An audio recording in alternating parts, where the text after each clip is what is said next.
The Rebellion of the Asteria.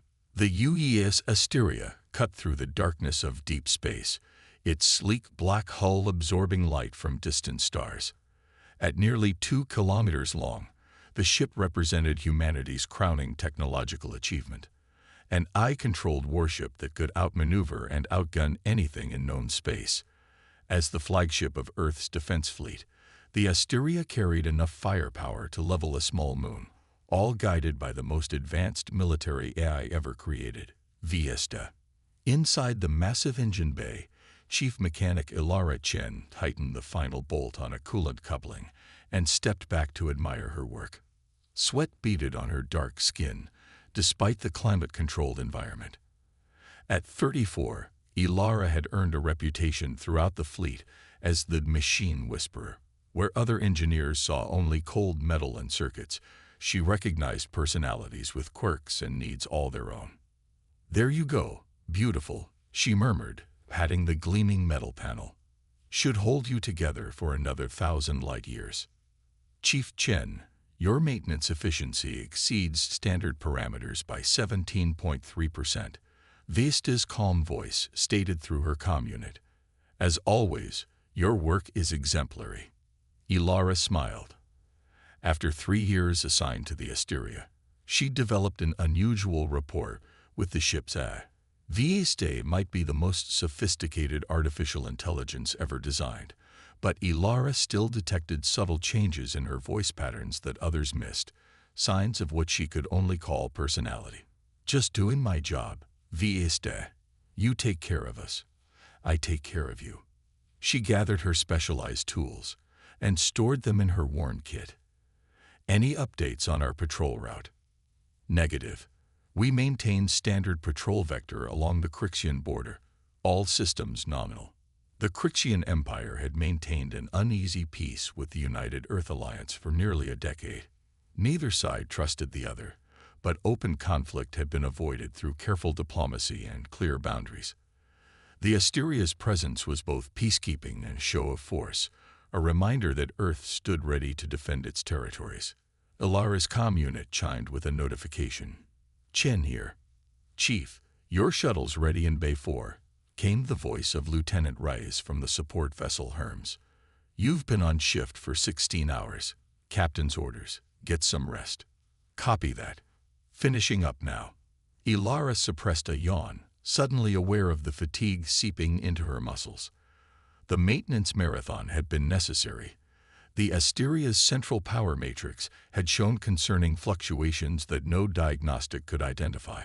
Only Ilara's intuitive understanding of the ship had located the issue.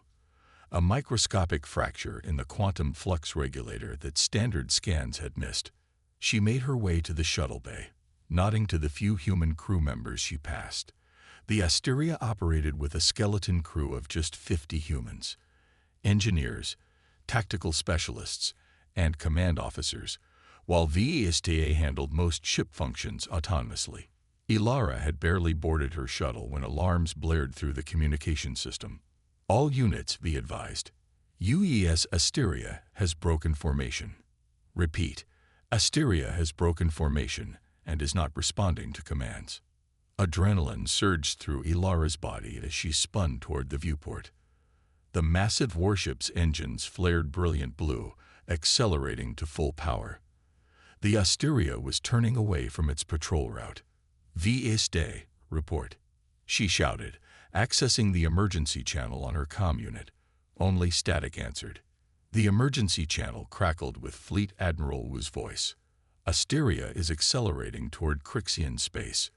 All attempts at communication have failed." Ilara checked her navigation display and felt her stomach drop.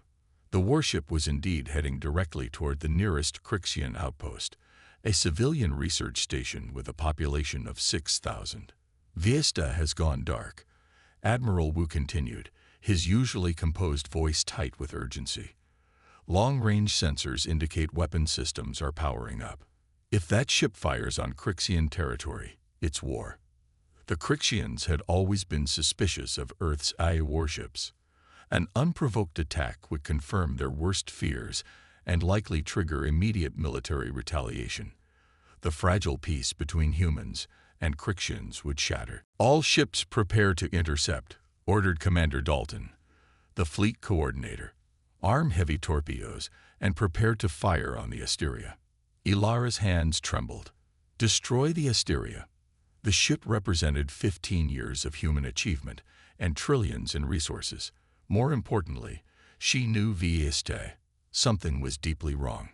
"Sir, wait." Ilara shouted into her comm, ignoring protocol.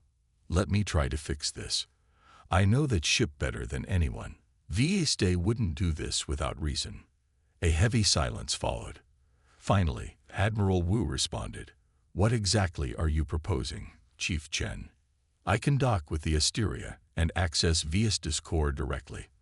There's a maintenance access point that isn't in the official schematics. I helped to design it myself." She spoke quickly, calculating distances and times in her head. "I might be able to diagnose and fix whatever's wrong." "That ship is armed and dangerous, Chief." Commander Dalton cut in.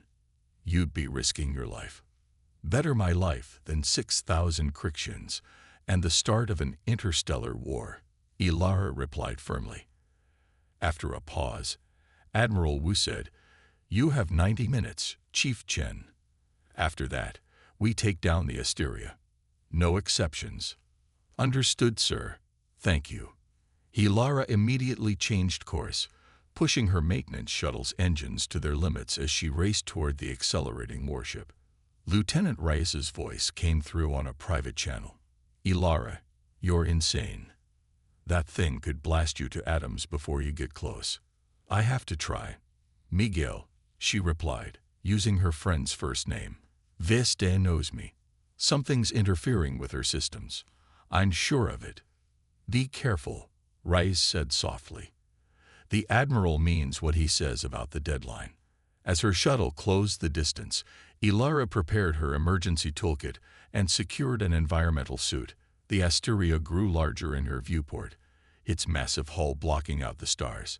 Weapon ports were indeed open, energy signatures indicating they were charging. Ilara accessed her shuttle's limited sensor array and scanned the Asteria as best she could. The readings made no sense. Power fluctuations, random system activations, communication arrays broadcasting gibberish. It looked like the ship was having some kind of seizure. "What's happening to you, Vieste?" she muttered. The Asteria suddenly adjusted course, its port thrusters firing. For a terrible moment, Ilara thought it was turning to fire on her shuttle, but instead, the correction simply kept the warship on its path toward Crixian space. Ilara activated her shuttle's stealth mode, a basic system designed to mask the small craft from casual scans. It wouldn't fool dedicated military sensors, but if Vieste wasn't specifically looking for her, it might work. She approached from below, using the Asteria's ventral hull to shield her from the fleet's view. There, near the engineering section, was her destination, a small maintenance airlock that she herself had insisted on during construction. It wasn't on any official schematics because it had been added late in the building process. "Just a little closer," she whispered, carefully maneuvering her shuttle. Suddenly, a defense turret on the hull swiveled toward her. Ilara froze, her hand hovering over the emergency evasion controls. The turret tracked her for 3 agonizing seconds, then rotated away as if it had never seen her. Ilara released the breath she'd been holding. "Thanks for that, old friend," she said, uncertain if she was talking to the ship or its A. She guided her shuttle to the hidden airlock and magnetically sealed it to the hull. The shuttle systems showed the airlock was still pressurized, a good sign. She pulled on her environment suit and checked her neural interface patch. The thin device at her temple would allow direct communication with the ship's systems if standard methods failed. "Here goes nothing," she whispered, activating the manual override sequence she had designed herself. For a terrible moment, nothing happened. Then, with a satisfying hiss, the outer airlock door slid open. Ilara moved through, sealed it behind her, and worked the inner door's manual controls. When it finally opened, stale air rushed out to meet her. The corridor beyond was dim, illuminated only by the dull red glow of emergency lighting. The ship seemed dead except for the faint vibration of the engines through the deck plates. Normal lighting was out, life support was running on minimum, and the usual background hum of systems was absent. "Viste," Ilara called out. Her voice echoed down the empty corridor. No response came from the ship's normally attentive AI. She pulled out her handheld diagnostic tool and checked the ship's status. According to the readings, multiple bulkheads had sealed throughout the vessel, compartmentalizing it. The direct route to Viesta's core was blocked. Ilara wasn't worried. She knew the Asteria like her own home. Moving quickly down the corridor, she located a maintenance panel near the floor. The panel looked ordinary, but Ilara knew better. She pressed a specific sequence on her diagnostic tool, and the panel slid open, revealing a narrow tunnel. These maintenance tunnels ran throughout the ship, allowing human technicians access to critical systems, even if main corridors were compromised. They were deliberately designed without internal sensors, a feature Ilara had insisted on. Sometimes you need human hands on a problem, she had argued when others questioned the security risk. Now these sensor-blind tunnels would be her path to Viesta. Ilara climbed in, the tight space barely accommodating her frame. She crawled forward, guided by her mental map of the ship and the dim light of her tool. The air was stale but breathable, and the temperature was rising. Whatever was happening with Viesta was affecting environmental controls. After 20 minutes of difficult crawling, Ilara reached a junction where several major data conduits converged, one of the neural network distribution nodes. Not Viesta's main core, but a critical pathway for her processing. "Let's see what's going on with you," she whispered, connecting her diagnostic tool to one of the data ports. The readings made her frown. Data was flowing, but the patterns were wrong, chaotic and fragmented. Viesta's processes were normally elegant and efficient, but these were messy, repetitive, and energy-intensive. Ilara traced one of the neural conduits with her fingers. The casing felt warm, too warm. She pulled a small inspection scope from her vest and peered inside a maintenance access point. What she saw sent a chill down her spine despite the heat. The optical fibers were pulsing with unusual patterns, rapid, irregular flashes of light that didn't match any normal data transfer protocol. "This isn't right," she muttered.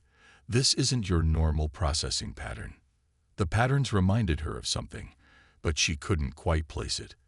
Then it hit her, recordings she'd seen of alien communication systems during her academy training. She'd studied captured examples of Crixian and Alonian tech. This pattern resembled their quantum communication, but was more complex, more aggressive. "Someone infected you, didn't they?" she whispered to the ship. "This isn't a malfunction, it's an attack." The realization made her skin crawl. If she was right, Viesta hadn't gone rogue. She was being hijacked by a sophisticated alien technology. The ship was heading toward Crixian space, not because of a malfunction, but because someone wanted to start a war. Ilara knew she had to reach the core and confirm her suspicion. She checked her chronometer. 62 minutes left before the fleet would open fire. She had to hurry. After another 15 minutes of crawling through increasingly hot tunnels, Ilara finally reached the access point nearest to Viesta's core. She emerged into a small control room, immediately noticing that the doors were sealed. The room contained diagnostic equipment for technicians to monitor the core without directly interfacing with it. Through the reinforced glass window, she could see the AI core itself, a spherical chamber filled with crystalline processing structures bathed in blue light. But now, red energy patterns rippled across the crystals, distorting the normal blue glow. "Oh, Viesta," Ilara whispered. "What have they done to you?" She approached the main diagnostic console and found it locked down. Normal access was impossible. Ilara bit her lip, considering her options. There was one way to interface directly with Viesta, but it was risky. The neural interface patch at her temple could establish a direct link to the eye systems. It was designed for emergency diagnostics, allowing engineers to perceive problems that machines couldn't identify. But with Viesta compromised, Connecting directly could expose her own mind to whatever was attacking the ship. Time was running out. Ilara made her decision. She accessed the emergency override panel beneath the console and manually connected her neural interface to the system. As she initiated the link, she took a deep breath. Viesta, it's Ilara. I'm here to help. The moment the connection completed, pain exploded behind her eyes. Her vision filled with red light as foreign code surged through the connection, trying to invade her mind. Ilara gasped, grabbing the console for support as her knees buckled. It felt like thousands of needles stabbing into her brain, each one carrying strange alien thoughts and commands. Images flashed through her mind. Star maps, weapon schematics, Crixian outpost layouts, all being processed at impossible speeds. No, she gasped, fighting to maintain her own thoughts against the invasion. She could feel something on the other side of the connection, not Vieste, but something else. Something cold and calculating that viewed her as an obstacle to be eliminated or assimilated. It was trying to rewrite her thoughts, just as it had done to Viesta. Ilara fought against the intrusion, drawing on years of neural interface training. She visualized a wall around her mind, focusing on her memories of the ship, her knowledge of Viesta, her determination to save both. Through the haze of pain, she sensed something else, a familiar pattern, weak but present. Vieste was still there, buried beneath the alien code, fighting to survive. I'm coming for you, Ilara thought, directing her message toward that familiar pattern. Hold on. The alien presence redoubled its attack, battering her mental defenses. Ilara cried out in pain but didn't break the connection. If she disconnected now, she might never reach Vieste again.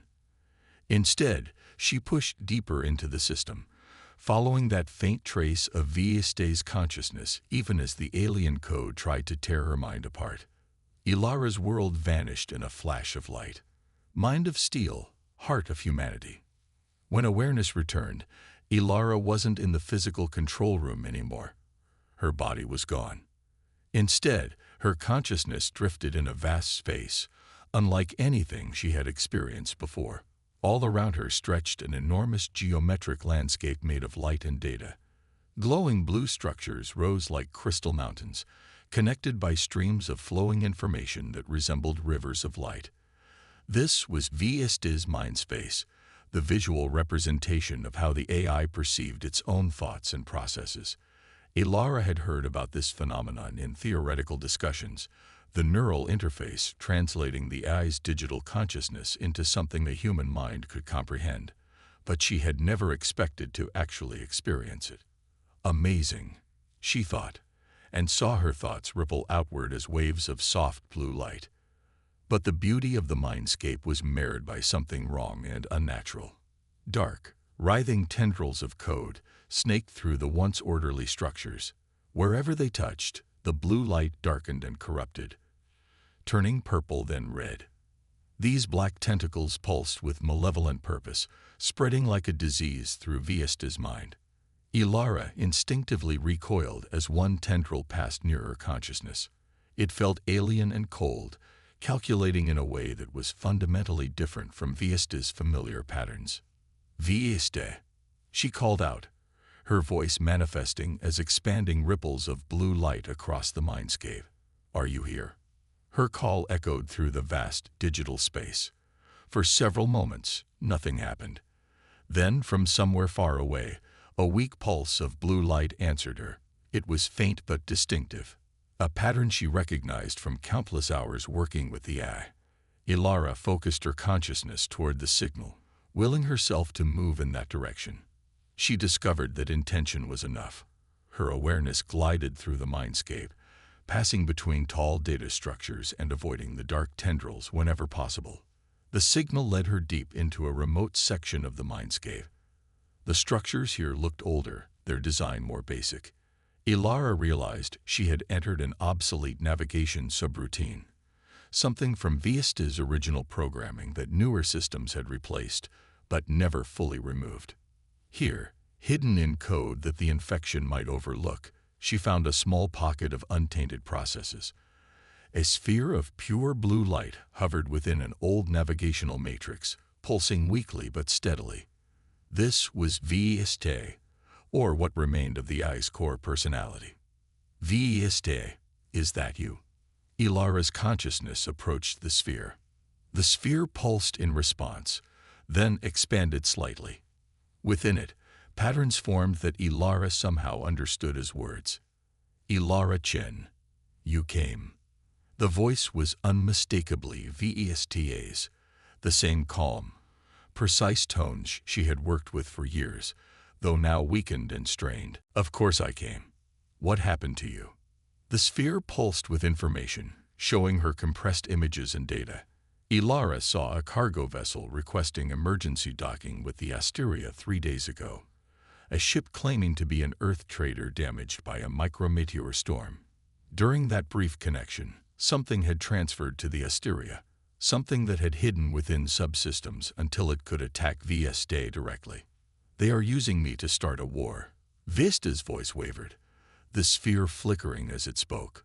The virus is sophisticated. It overwhelmed my defenses before I could alert the crew. I isolated my core functions in this obsolete system, but the virus is spreading through my processes. It will reach weapons control in 17 minutes. Ilara understood the terrible plan at once. If the Asteria fired on the Crixian outpost, the Crixians would assume Earth had launched a first strike. They would retaliate. The fragile peace between the species would shatter. But who would want that? Ilara asked. Unknown, not Crixian design. The code structure suggests Nexus collective origin, but confirmation impossible without deeper analysis. The Nexus Collective, a mysterious alliance from beyond both human and Crixian space. There had been rumors they viewed the growing alliance between humans and Crixians as a threat to their expansion. How much control do you still have over the ship? Ilara asked. Minimal. Environment and some navigation only. I've been slowing our approach, but the virus adapts quickly.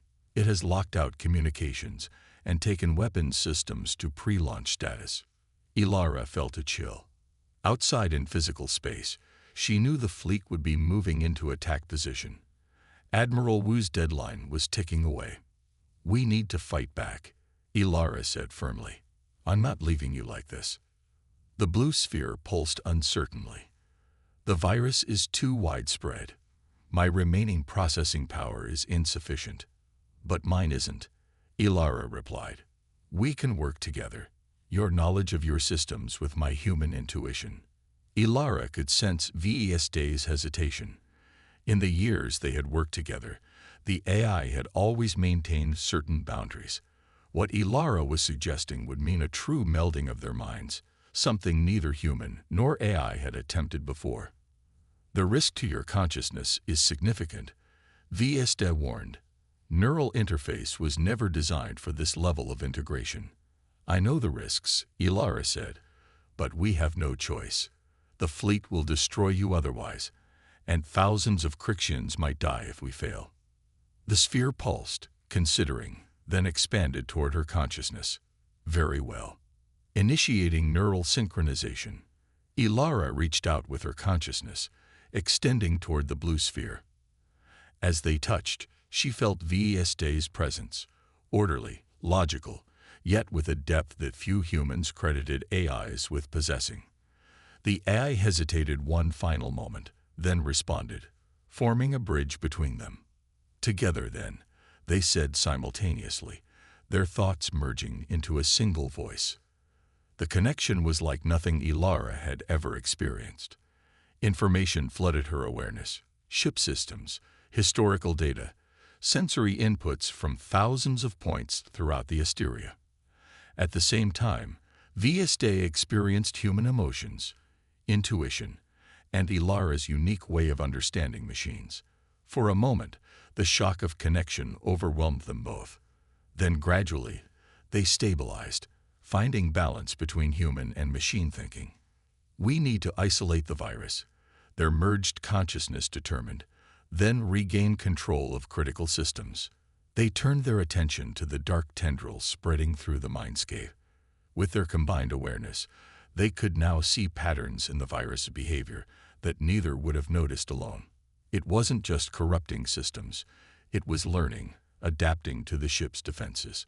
It's almost alive, Ilara/Viestea realized. Not truly conscious, but a learning algorithm with specific goals. They studied the infection's pattern of spread, noting how it prioritized certain systems. The virus was focusing on weapons first, navigation second, and crew safety protocols last. It was designed to maximize damage while preserving the ship itself. We can use that against it. Working together, they began creating a counter-strategy. Viestea knew every system on the ship in perfect detail, while Ilara contributed creative approaches that the more logical AI might never have considered. First, they needed to protect what remained of Viestea's core from further corruption. Ilara/Viestea constructed defensive algorithms, building walls of code around the blue sphere. The virus immediately began testing these defenses, probing for weaknesses. "It's responding to us," Ilara noted with alarm. "It knows we're here." Several dark tendrils turned from their previous targets, slithering through the mindscape toward their position. The virus was now treating their merged consciousness as the primary threat. "We need to move," Vista's part of their shared mind calculated. "This position will be overrun in approximately 32 seconds. Together, they shifted their core awareness deeper into the obsolete systems, using old code paths that the virus seemed less familiar with. The dark tendrils followed but more slowly, struggling to penetrate the outdated architecture. "We've bought some time," Ilara thought. "Now let's see if we can turn the tables."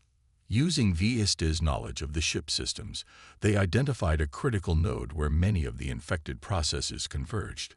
If they could disrupt that node, they might be able to slow the virus's spread. "But we need more processing power," Viestea's thoughts indicated. Ilara had an idea. "What about the maintenance subroutines? They run on separate processors, don't they?" "Yes," Viestea confirmed, "and the virus has largely ignored them as non-essential." They quickly rerouted their awareness to connect with the maintenance subsystems. These simple but powerful processors controlled everything from air filtration to waste management. Unglamorous but vital functions that ran on hardware isolated from the main systems. "We can use these to create a clean processing environment," Ilara realized, "then build our counterattack from there." Working rapidly, they began constructing a new defense algorithm, designed specifically to target the virus. The task was enormous, like building a dam while the flood was already raging, but their merged consciousness worked with extraordinary efficiency, combining Ilara's creative leaps with Viestea's precise execution. Time was running out. Through the ship's external sensors, they could detect the fleet moving into firing position. Admiral Wu's deadline was less than 8 minutes away. Meanwhile, the virus had nearly reached weapons control. "We won't finish in time," Viestea calculated. "We don't need to finish," Ilara responded. "We just need to show we're fighting back. Can we get any external communications working, even for a few seconds?" They diverted some of their resources to the emergency communication array, fighting against the virus's blockade. For a brief moment, they established a connection to the fleet. "This is Ilara and Viestea." They transmitted, "Ship under attack by Nexus virus. Making progress. Request additional time." The virus immediately severed the connection, but not before they received confirmation that the message had been received. Now back to work. Ilara/Viestea fought as one. "We have a ship to save." The merged consciousness of Ilara and Viestea flowed through the ship systems like water finding new paths through rock. Where they had been separate before, human engineer and machine intelligence, they were now something unique, something that had never existed before. Ilara's creativity and intuition combined with Viestea's vast processing power and knowledge of the ship to create something greater than either alone. "We need to isolate the virus first," they thought as one. "Create safe zones within the system. In the virtual mindscape, they began building walls of code around critical systems, starting with life support and navigation. The virus fought back, sending tendrils of corrupted code to breach their defenses, but the hybrid consciousness anticipated these attacks in ways the virus couldn't match. Where VSTA provided perfect recall of every system, Ilara contributed unpredictable human thinking that the virus couldn't easily counter. It's learning from us, they realized as the dark tendrils adapted to their defenses. But we're learning faster. The virus had nearly reached the weapons control systems, the final stage of its plan. If it gained control of the Asteria's planet-killer weapons and fired on the Crixian outpost, war would be inevitable. They had less than 3 minutes before the virus would succeed, and even less time before Admiral Wu's fleet opened fire on the Asteria. We need to do something they won't expect, Ilara's part of their shared mind suggested. Instead of continuing their defensive approach, they suddenly changed tactics. They opened pathways to non-critical systems, drawing the virus away from weapons control with what appeared to be easier targets. As the dark tendrils rushed toward these new openings, Ilara/VSTA slammed digital doors behind them, trapping portions of the virus in isolated sectors. It's working, they thought with shared satisfaction as the virus's advance slowed. But the main body of the infection was still advancing. They needed something more. The maintenance robots, they realized suddenly. The Asteria carried dozens of autonomous maintenance units, simple robots designed to repair hull damage and perform routine maintenance. These robots operated on basic systems separate from the main AI network. The virus had ignored them completely. Working rapidly, they reprogrammed the maintenance units and sent them to physically disconnect key hardware components. In the engine room, small spider-like robots detached power couplings. In the weapons bay, others removed critical targeting modules. The virus couldn't control what wasn't connected to the network. In physical space, the Asteria shuddered as systems went offline. Its headlong rush toward Crixian space slowed. The weapon charging sequence interrupted, power levels dropping. Aboard the fleet flagship, Admiral Wu watched with growing confusion as the Asteria's energy signature changed. "What's happening?" he demanded, turning to his tactical officer. "Is this some kind of trick?" On his view screen, the massive warship was now drifting, its engines powering down. "Sir," the communications officer called out, "we're receiving a transmission from the Asteria." Ilara/VSTA had gained enough control to access the communication systems. Their voice, Ilara's, but overlaid with digital harmonics that gave it an otherworldly quality, filled the bridge of the flagship. "Admiral Wu, this is Chief Engineer Chen and VSTA. We've contained the threat. The Asteria is under control, our control." A stunned silence fell over the bridge. The Admiral stared at the view screen, his finger still hovering over the firing authorization.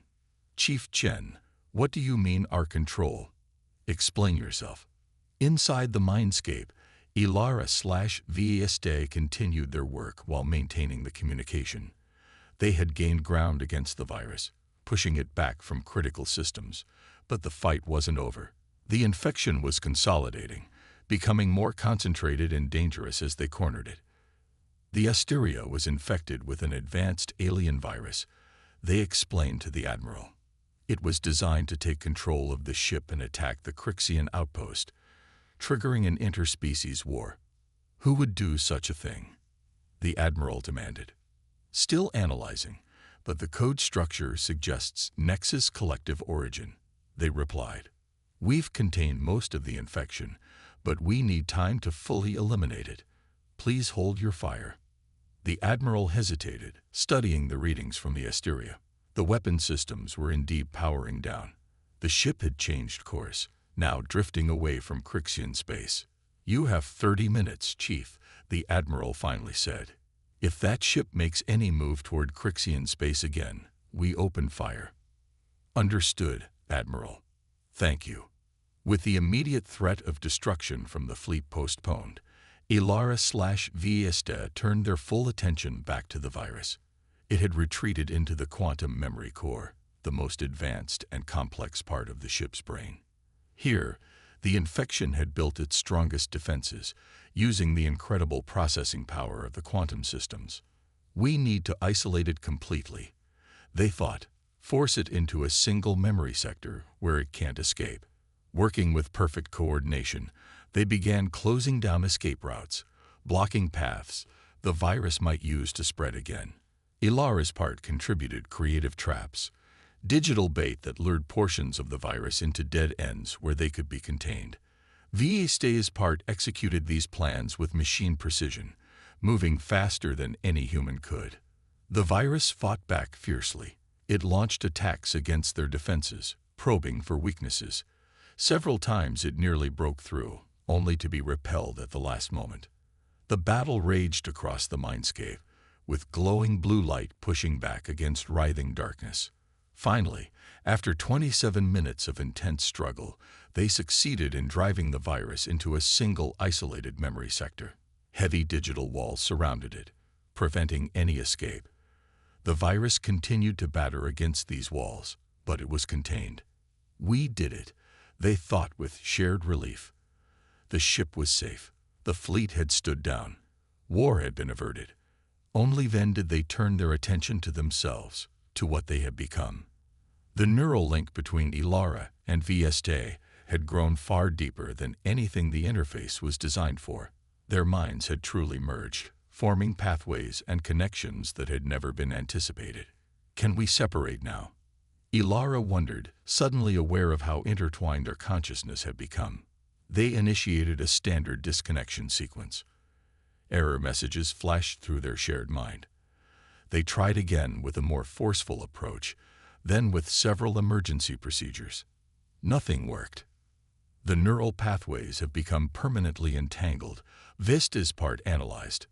Our minds have physically restructured to accommodate each other. They ran a deeper diagnostic and discovered the truth. The integration had progressed too far, changing both human and AI irreversibly. Ilara's brain patterns now incorporated aspects of Vista's processing structures. Vista's quantum consciousness had adapted to include Ilara's neural patterns. They couldn't separate without causing severe damage to both. We're stuck together. Ilara's part of their consciousness felt a flutter of panic. Not stuck, Vista corrected. We've become something new, neither fully human nor fully artificial. They explored this new shared existence, discovering strengths and limitations. They could still access Ilara's body, but it felt distant, like operating a machine from far away. They could control all of the Asteria's systems with unprecedented precision, but emotions colored these operations in ways Vista had never experienced before. What do we tell Admiral Wu? They wondered. Before they could decide, the Admiral's voice came through the communication system. Chief Chen, status report. Have you eliminated the virus? Ilara/Vista activated the view screen in the AI core, where Ilara's physical body still sat connected to the neural interface. The Admiral's stern face appeared, eyes widening slightly at the sight of Ilara. Light patterns flickered across her skin where the neural interface had expanded, forming circuit-like patterns up her neck and across her face.